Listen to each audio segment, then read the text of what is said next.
ಅವಾಗ ಮಾತಾಡ್ತಾ ಇರಲಿಲ್ಲ. ಅದೇ 1 ವರ್ಷ ಮಾತು ಬಿಟ್ಟಿದ್ವಿ. ಆ ಮಾತು ಬಿಟ್ಟಾಗ ಅವರು ಒಂದು ಕಂಪ್ಯೂಟರ್ ಕೋಚಿಂಗ್ ಕ್ಲಾಸಲ್ಲಿ ಕೆಲಸ ಮಾಡ್ತಾಯಿದ್ರು. ನಮ್ಮ ಅಣ್ಣ ಹೇಗೆ ಅಂತಂದರೆ, ಅವರು ಇವಾಗಲೂ ಅಷ್ಟೇ, ಅವ್ರು ಯಾವ ಫ್ರೆಂಡ್ಸಿಗೂ ನಾನು ಇಂಟ್ರೊಡ್ಯೂಸ್ ಮಾಡ್ಸೋಕ್ಕೆ ಹೋಗಲ್ಲ. ಹಿ ಈಸ್ ವೆರಿ ಪ್ರೊಟೆಕ್ಟಿವ್ ಆ ಥರ. ಆ್ಯಂಡ್ ನಾನು ಅವತ್ತು ಅವ್ರದ್ದು ಕೋಚಿಂಗ್ ಕ್ಲಾಸಿಗೆ ಹೋಗಿದ್ದೆ. ಆ ಬಿಡೋ ಟೈಮಲ್ಲಿ ನಾನು ಸ್ಕೂಲ್ ಮುಗಿಸಿನ ಏನಕ್ಕೋ ಹೋಗಿದ್ದೆ. ಮಾತಾಡ್ತಾ ಇರಲಿಲ್ಲ, ಬಟ್ ಆದರೆ ರೋಡ್ ಕ್ರಾಸ್ ಮಾಡ್ತಾನೆ ಏನೋ ಒಂದು ನನ್ನ ಹೆಗ್ಲ ಮೇಲೆ ಹಿಂಗೆ ಕೈ ಹಾಕಿ ನಾನು ಹಿಂಗೆ ಕರ್ಕೊಂಡು ಹೋದರು.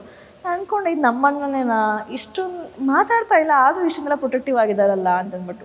ನನಗೆ ಅದು ಇನ್ನೂ ನೆನಪಿದೆ. ಅದನ್ನು ಬಿಟ್ಟು ನಾವು ಲೆಟರ್ಸ್ ಬರೀತಾ ಇದ್ವಿ. ಅವರು ಕೆಲಸಕ್ಕಂತ ಹೇಳಿ ಮುಂಬೈಗೆ ಹೋದಾಗ ಲೆಟರ್ಸ್ ಬರೀತಾ ಇದ್ವಿ. ಸೊ ಅದು ನನ್ನ one of the most memorable moment. ಯಾಕಂದರೆ ಆವಾಗದು ಆ ಪ್ರೀತಿ ಅಂದರೆ ಏನು, ಆ ಕೇರ್ ಅಂದರೆ ಏನು, ಅದು ಗೊತ್ತಾಗಿದ್ದೆ ಆವಾಗ ಆ ಲೆಟರ್ಸ್ ಮುಖಾಂತರ.